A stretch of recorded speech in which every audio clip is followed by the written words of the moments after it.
Hola queridos amigos y amigas que me siguen en este canal. Hoy voy a tocar un tema que para mí es bastante complicado. Voy a continuar esta secuencia de vídeos de mi canal haciendo un poco de retrospectiva y de alguna manera también poniendo encima de la mesa todos esos conflictos, problemas, situaciones que yo he tenido que vivir, que me ha tocado vivir y que seguiré viviendo porque me seguirán pasando cosas, ¿vale? Un tema que me tiene ahora un poco sensible es la cuestión del abuso sexual infantil, ¿vale?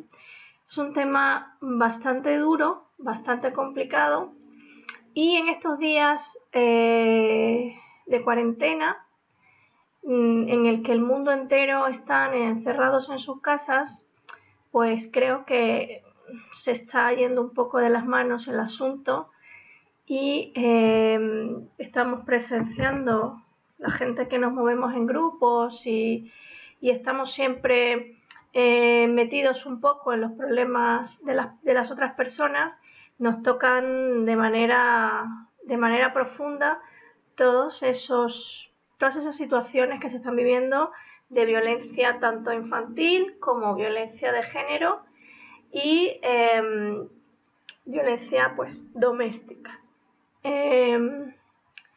A veces yo no soy feminista ni soy machista, yo creo en la igualdad entre hombre y mujer, entre que son dos entes sexualmente diferentes, pero orgánicamente como personas y como seres humanos somos iguales, somos seres vivientes.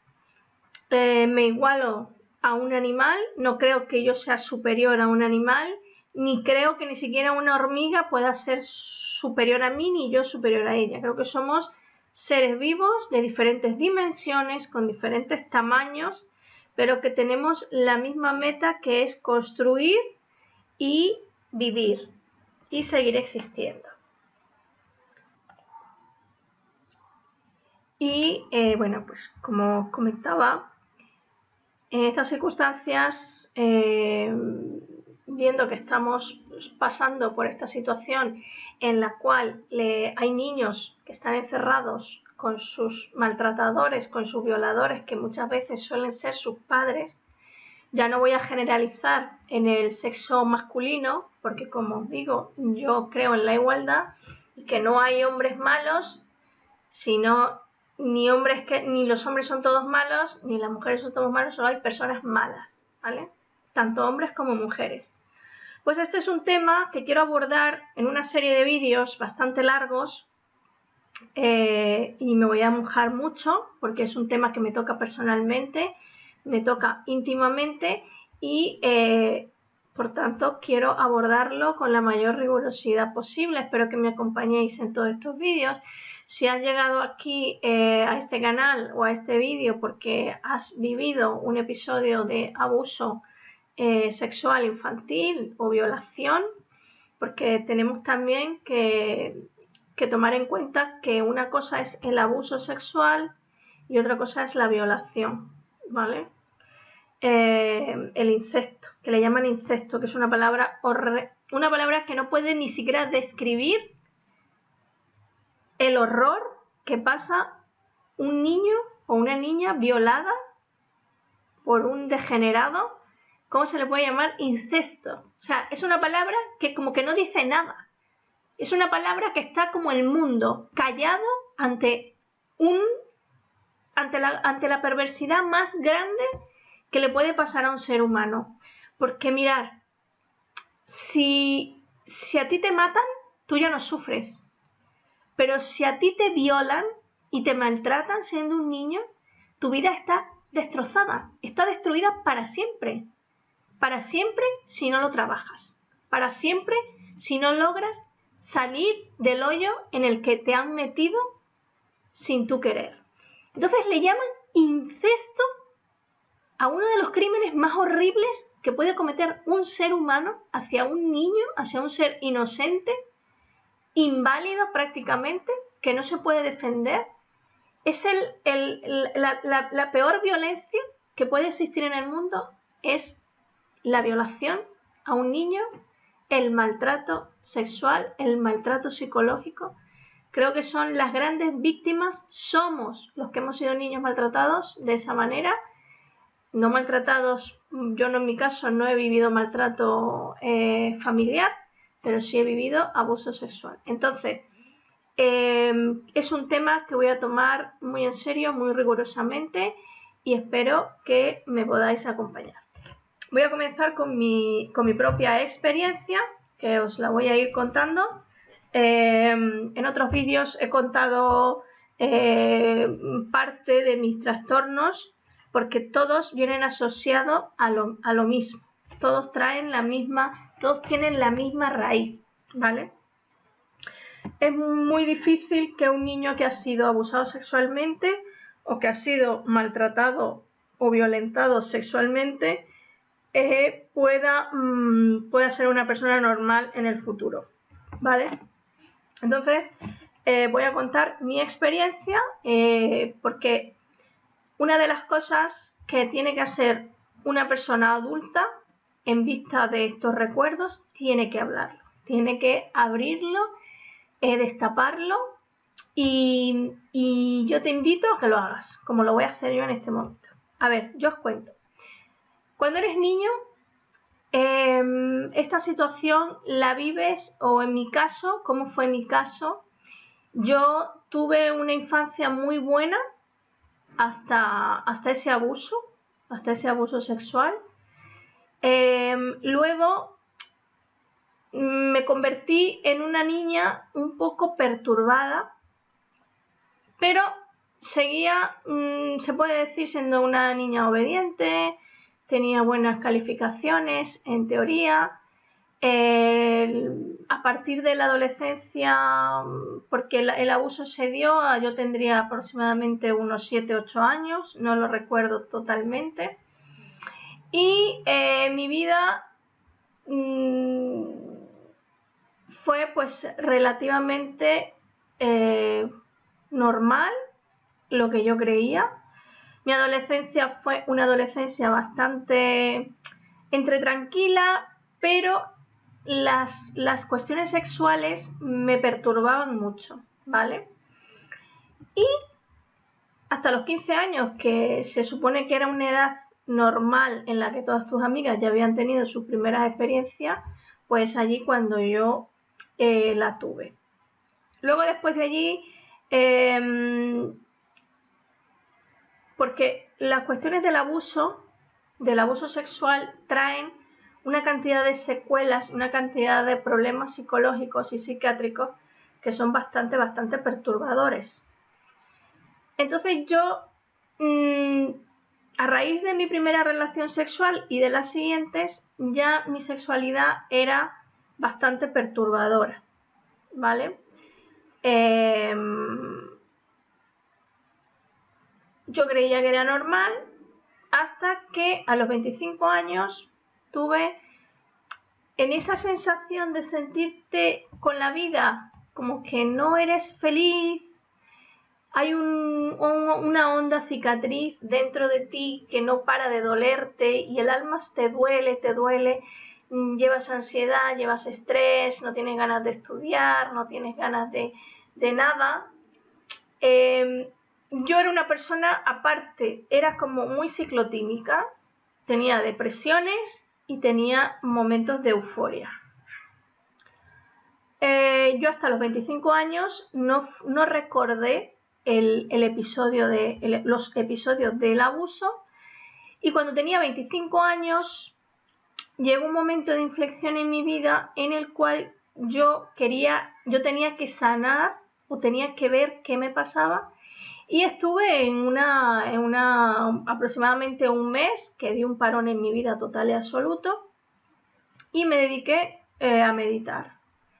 En esas meditaciones yo logro recordar este abuso y como consecuencia llegó todo lo demás. O sea, todo lo malo que había en mi vida y todo lo malo que había en mí derivaba de esa situación que yo había olvidado por completo. Fíjense ustedes que lo había olvidado total. El abuso sería de la siguiente manera. Yo tendría 7, 8 años, recuerdo todo como flashes. No lo recuerdo como algo continuado ni como algo... son flashes, imágenes que se me vienen. Y el abuso fue de una persona, de un chico que fue a vivir a mi casa, no sé por qué motivo, porque es que ese es el problema de las personas. Yo vengo de un país donde la gente muy libremente deja entrar a cualquiera a su casa, y pues este chico llegó un día con mis primos, tendría el muchacho 18 años, era gay, o sea, fijaros, gay, y decía, no, él es gay. Y casualmente mis primos, por ejemplo, iban al instituto y él, como era mayor, pues ya había dejado el instituto. Mi madre estaba todo el día trabajando, mi tía, que vivía con nosotros también, estaba trabajando también, y mis primos en el instituto, pues yo tenía clases por la mañana, y el chico, pues yo no sé por qué motivo, él se quedó a vivir allí. Y el motivo evidentemente fue querer abusar de mí, evidentemente, porque una de las cosas que tienen los que van a abusar de niños, primero, que seleccionan a la víctima. Le echan el ojo y buscan todas las formas posibles de poder abusar. Ese chico, no sé de qué manera, se quedó a vivir allí, como que o dando pena, no sé. Fue una situación muy extraña. Total que varias tardes a la semana nos quedábamos solos, o él se quedaba cuidándome.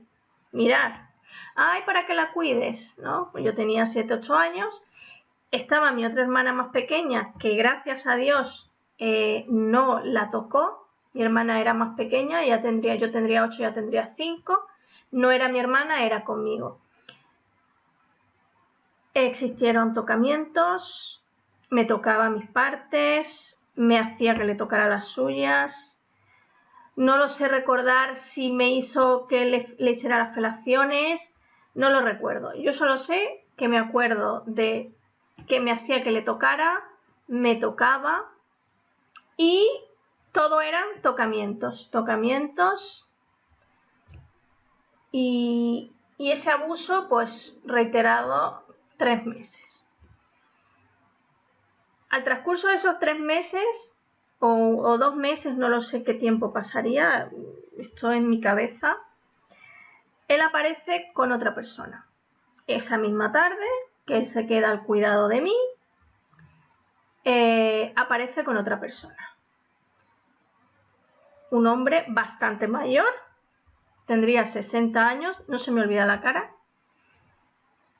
Me cogió, yo entré en un miedo, porque claro, una cosa es que era como un juego entre el otro y yo, y otra cosa era otra persona. Pues esa persona llegó, me sentó en sus piernas y empezó a tocarme también.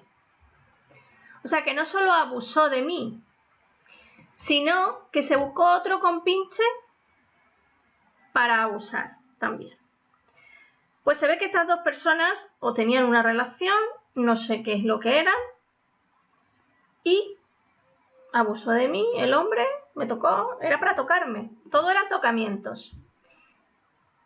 El hombre se marchó, yo no sé por qué motivo, cuál fue el motivo, él se marchó de casa un día, y una de las cosas que a mí me queda grabadas es que él me decía que no dijera nada, que ni se me ocurriera decirle nada a nadie, y que lo olvidara y tal. Yo creo que mi mente borró totalmente aquello, lo eliminé. Eso sí, los abusos generaron en mí como una necesidad de tocarme, masturbarme. Era muy cría, yo necesitaba tocarme. O sea, yo me tocaba, yo qué sé, 1 o 2 veces a la semana, era algo ya necesario para mí, después de eso. Luego de allí, claro, llega la adolescencia, yo dejé de, yo creo que cuando empecé ya la vida sexual con hombres, ya dejé de masturbarme, pero sí que tenía la necesidad de tener sexo con, pues que me daba igual, con cualquiera. No era cualquiera, pero sí, si me dejaba este novio, luego tenía otro, estuve estable con un novio 2 años, que con ese sí estuve muy bien, y luego pues todo eso derivó a alcoholismo, porque al final caí en alcoholismo a los 19, 20 años, y no llegué a las drogas, se me ofrecieron las drogas, pero no fue algo que me interesara mucho.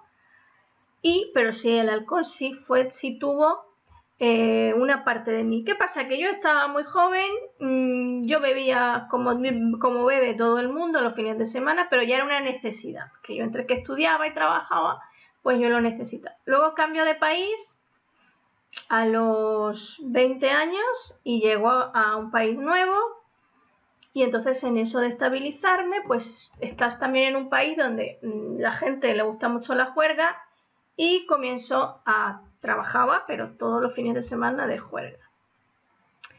A esa edad más o menos, 25 años, hago un stop en mi vida y comienzo, como bien digo, a la meditación. Cuando yo descubrí o cuando yo rememoré ese estado, esa situación, mi necesidad primaria fue hablarlo. Lo hablé con mi madre, o sea, con la persona, porque tomar en cuenta que un niño cuando es abusado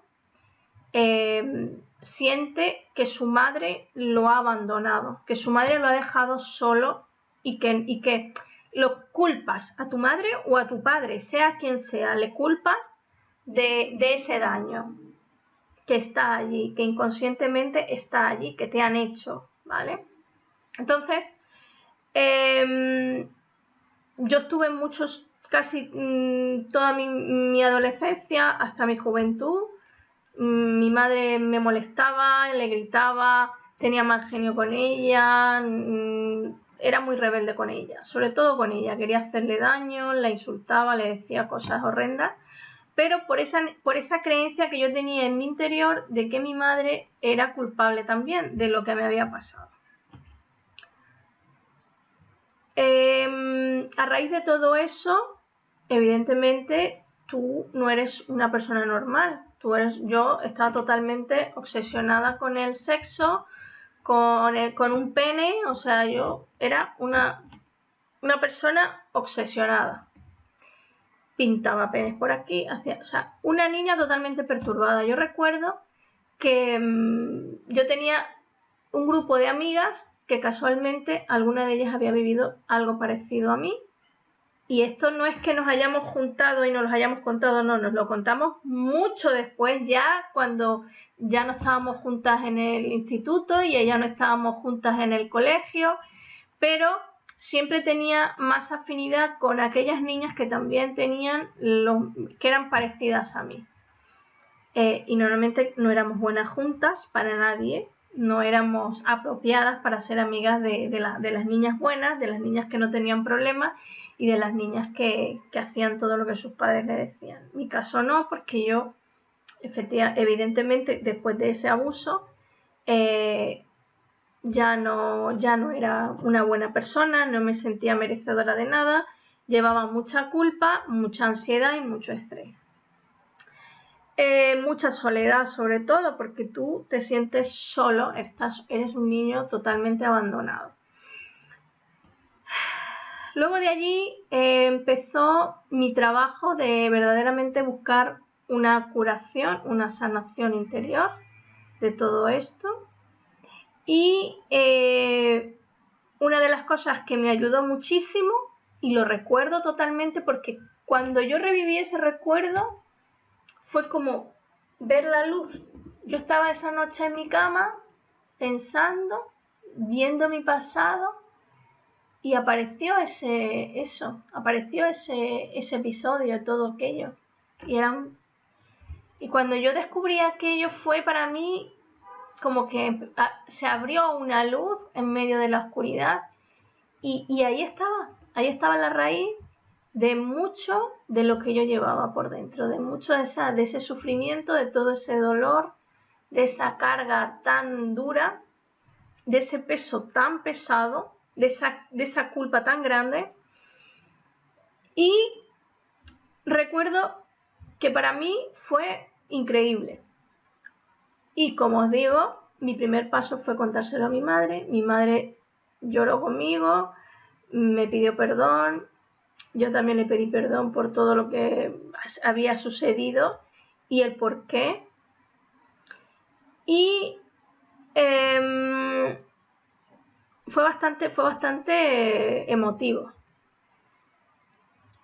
Luego se lo conté a toda la familia que había tenido algún contacto con ese personaje y casualmente pues me enteré de parte de esa prima porque él era amigo de mi prima, que era mayor que yo, bueno, mayor, ella tenía 17 o 18 años, cuando yo tenía 8, ella me lleva 10. Y me comentó que pues ese chico, o sea, lo que entendí de ese chico es que él también fue abusado sexualmente, que lo habrían violado cuando era niño y bueno, pues se ve que en una situación que se metió, pues le asesinaron. En un país de estos, no sé, le asesinaron. Él está muerto.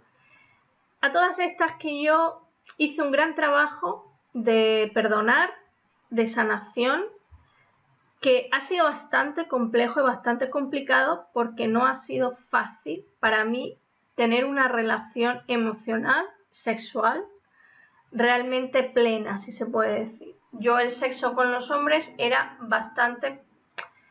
fácil, pero en realidad no llegaba a tener un placer de verdad. O sea, no me producía un placer, sentía que me abusaban, sentía cierto rechazo, ¿vale? Entonces, a raíz de yo descubrir esto, yo se lo contaba a todo el mundo, a todas las personas. Yo llegué a estar en bastantes círculos terapéuticos de diferentes terapias. Yo he probado terapias de todo tipo, terapia gestal, terapia psicológica, psiquiátrica, conductiva, conductual, de autoestima. He estado en arteterapia, he estado en reiki, he estado acupuntura, flores de Bach, he hecho de todo, ¿vale? De todo lo que os podéis imaginar, intentando encontrar una paz. Porque claro, una vez que abres ese baúl, esa caja de Pandora, es terrible. Abres allí tantas cosas oscuras, tantas situaciones frustrantes y eso te da una visión del mundo tan negativa que luego yo entré en un estado bastante depresivo. Después de descubrir aquello, tuve la época de la efusión de hoy, es que eso fue lo que me ha pasado, ahí está el problema. Luego, bueno, vamos a sanarlo, vamos a buscar las soluciones, pero no fue fácil. Yo caí en un estado bastante depresivo. En esa situación de que para mí era muy complicado encontrar pareja, dado mi problema, aparte de eso, sufría de filofobia, que allí tenéis los vídeos también de filofobia en los que cuento más o menos cuáles han sido mis síntomas, cuál ha sido mi experiencia con la filofobia, pues se juntaron varios trastornos en mi vida. Entonces yo en esa búsqueda, pues creo que me hundí más, veía que no podía, que no salía para adelante, que mi cabeza no podía, no gestionaba, yo me veía en un hueco que no me podía salir. Luego también la adicción al alcohol, llegó un momento en mi vida, por ejemplo, que yo me estuve con una pareja que era casada,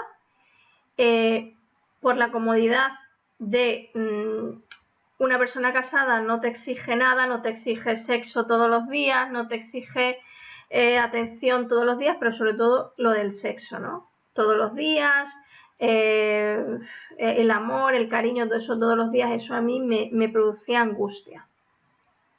Entonces, para mí buscarme una persona en una situación así, pues me era muy fácil y muy factible, y así se dio. Pero claro, yo entre esa relación, entre todo lo que estaba viviendo, para mí era como vamos, yo me estaba metiendo en un pozo negro y negro y negro. Estuve bastante adicta al alcohol. Yo, por ejemplo, si llegaba a trabajar todos los días para dormir, me tenía que tomar una botella o 2 botellas de vino, y así estuve aproximadamente 2 años. Y para mí, pues evidentemente era una adicción. Yo quería claramente salir de la adicción al alcohol, porque yo empecé a beber con 13 o 14 años, en vista de todo. O sea, es que no, a esa edad no fui alcohólica, pero era alcohólica de festivo, de fines de semana, que así se empieza, ¿vale? ¿Qué pasa? Que cuando te vas haciendo mayor se va agravando. Pero claro, yo desde esa edad hasta los 25, 26 años solo bebía los fines de semana. Luego ya cuando 25 con 26 ya empecé a hacerlo diariamente, porque el hueco en el que me estaba metiendo era cada vez más negro y más oscuro. Pasa ese episodio, llego a los 30, 31 años, veo que mi vida no tengo nada de lo que quiero, no tengo una pareja estable.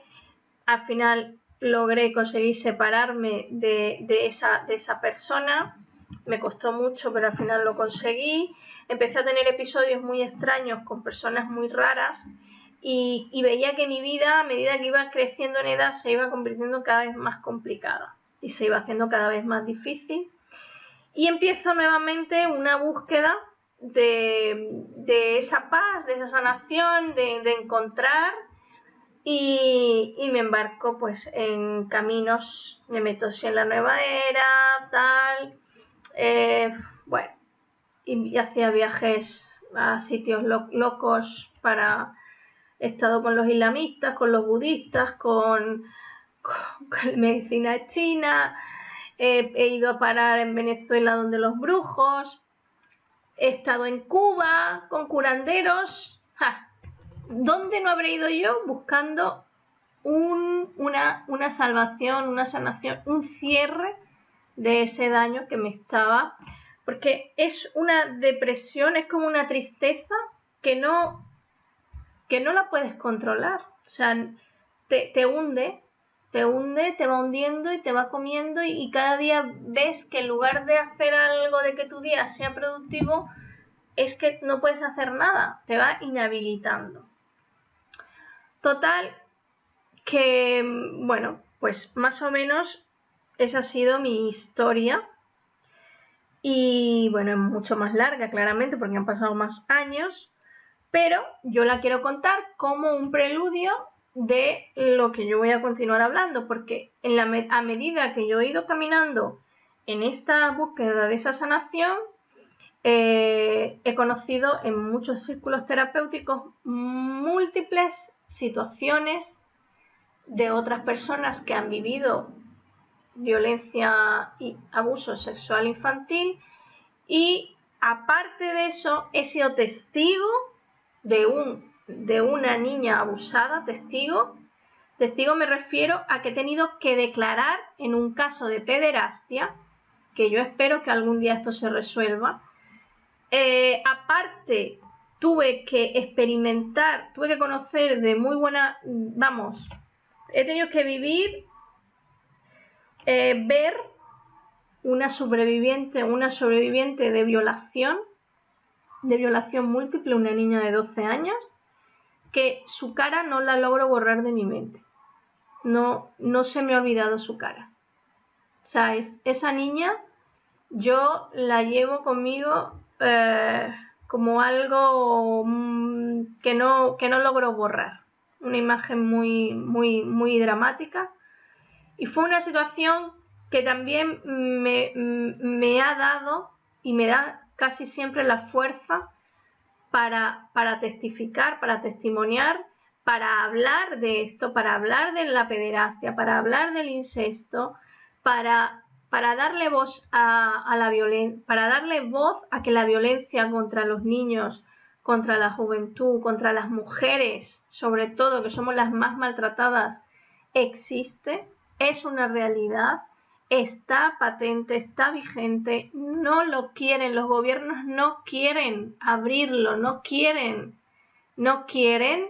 porque nadie quiere creerlo, nadie quiere ver que hay niños que son violados, maltratados, asesinados, que hay niños que están muriendo asesinados, que desaparecen y de repente desaparecen, ¡ay, se fue por ahí y desaparece! Y son los mismos padres los que lo han matado, o un familiar.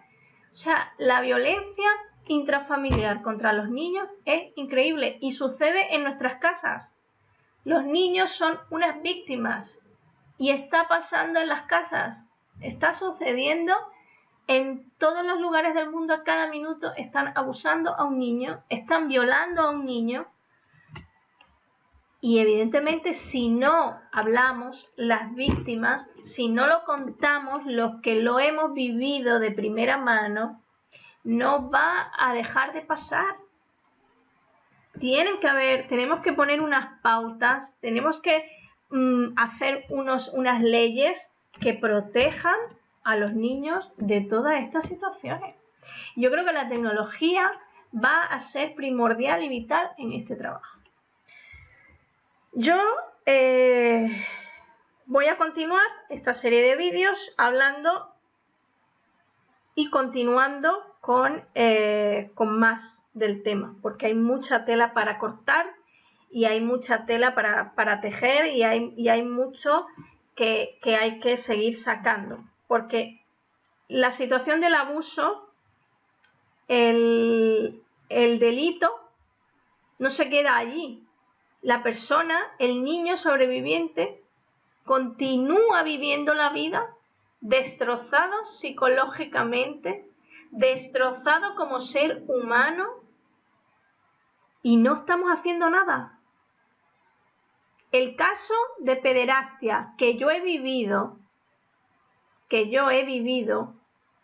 en el que he sido testigo, que he ido a testificar a un juzgado, ese criminal fue absuelto. ¿Y sabe ustedes qué? Sigue viviendo con la víctima. Me alejaron de ella, porque es mi ahijada, y sigue viviendo con la víctima. No lo sé porque me alejaron de ella, pero esa niña me lo contó a mí y yo la fui a defender. ¿Qué sucede?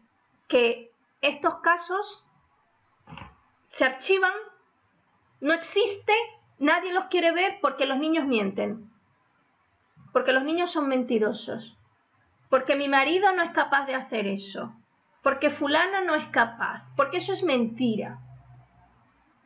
Entonces, tiene que llegar un momento en esta vida en el que la voz de un niño también tenga una validez y también tenga que tenga un carácter. Si a un borracho le creen lo que dice, a un psicópata le creen lo que dice en un juzgado, y va un niño y testifica y no le creen al niño. Entonces, tenemos que abrir los ojos hacia esta realidad que existe, pero también tenemos que abrir los ojos a qué vamos a hacer con las víctimas. ¿Qué vamos a hacer con las víctimas? ¿Qué tiene que hacer el mundo o el sistema sanitario, qué tiene que hacer? ¿Qué vamos a hacer con las víctimas? ¿Qué vamos a hacer con las víctimas? ¿Cómo las vamos a restituir? ¿Cómo las vamos a restituir? ¿Cómo les vamos a devolver a un niño maltratado y violado que se vuelve un adulto ¿Cómo le restituimos la dignidad? Es complicado, pero es necesario que se hable y que se diga, ¿vale? Yo voy a continuar en el siguiente vídeo, pues voy a hablar de múltiples casos que he vivido, que he conocido, casos tanto el mío como todos los demás, voy a ir esquematizándolos y vamos a hablarlos y a desgranarlos. Vamos a desgranar la mente del violador, del pederasta, del incesto de los padres hacia los hijos. Vamos a entrar en ese cuarto oscuro y vamos a descubrir qué hay allí. Vamos también a entrar en el interior de las víctimas. Cuando son niños, vamos a observar qué vive un niño, cómo lo pasa, y vamos también a ver cómo una persona cuál es la carga que lleva en su interior y todas las esquinas oscuras que hay dentro de una persona que ha sido víctima y que sobrevive. Vale, pues espero que este vídeo te sirva para que puedas hablarlo, para que puedas expresarlo. A mí me valió mucho contarlo y esta va a ser una de las premisas que yo os voy a pedir a todo el que entre en estos vídeos y que haya sido víctima, porque si estás aquí es porque te interesa el tema o porque conoces una víctima, porque has sido víctima. Los niños difícilmente van a llegar a este contenido, no deberían, pero para ellos debería de haber una educación bastante temprana de que no se deben dejar de tocar por nadie sus partes y que hay ciertas cosas que no deben darse, ¿vale? Y que en el momento en el que se dieran ellos testifiquen y sus testimonios sean válidos en cualquier situación para alejarlos del ambiente o de las personas que le están ocasionando esa situación. Entonces, vamos a seguir introduciéndonos dentro, vamos a seguir hurgando, vamos a seguir tocando la llaga y vamos al final de los vídeos a encontrar la forma que a mí me valió, que te puede valer a ti o no, y diferentes estrategias de terapias que pueden venir bien para unos y para otros y vamos a ir caminando el camino hacia la sanación de estas heridas tan profundas y tan malignas y tan borroscosas. Las heridas de este tipo son bastante difíciles, bastante profundas, son de un calado bastante complicado, producen una cantidad de psicopatías y de situaciones psicológicas y mentales que son bastante perturbadoras. Entonces vamos a continuar y espero que podamos seguir adelante y que encontremos el camino para que podamos sanar juntos y que sepas que si has sido víctima no estás solo, somos muchos, cada vez vamos a ser más y espero que estos vídeos sirvan para que podamos, todas las personas que se sientan así o que lo hayan vivido, encuentren una mano y encuentren un apoyo en mí y en todas las otras personas que lo están viviendo, que lo han vivido y que también están buscando una salida a toda la situación emocional y mental que están viviendo. ¿Vale? Pues me despido y os dejo un gran beso y al próximo vídeo. Rodando.